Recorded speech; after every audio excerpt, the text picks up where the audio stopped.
pour les Omicron, je ne sais pas, parce qu'encore une fois, les travaux qui sont publiés actuellement sur les Omicron ne montrent pas d'efficacité vaccinale significative.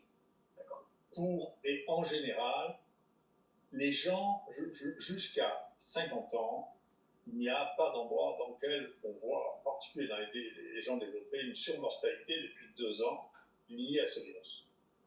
Donc ça peut faire partie d'une stratégie de lutte contre l'épidémie, mais on ne peut pas dire aux gens vous mettez votre propre santé en danger en ne vous vaccinant pas. Nous, on a l'impression d'ailleurs que ça décroche. Avant, je disais 60 ans ou 65 ans.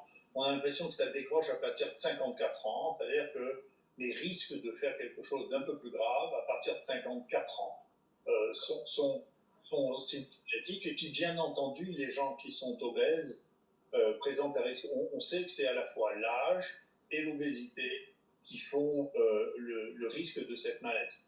La deuxième chose, c'est sur le plan épidémique. Est-ce qu'on a une évidence que ça sert à quelque chose?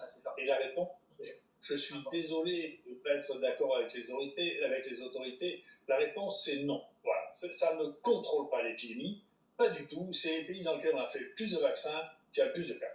Alors que ça contrôle l'épidémie pour des raisons qui sont complexes à expliquer scientifiquement.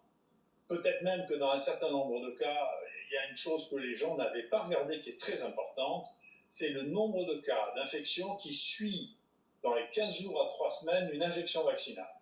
Et ça, c'est probablement dû à un phénomène scientifique qui avait été insuffisamment analysé et une épidémiologie insuffisamment faite, qui sont les anticorps facilitants, c'est-à-dire qu'il y a des anticorps qui facilitent l'infection et que leur effet se voit dans les 3 semaines qui suivent l'infection.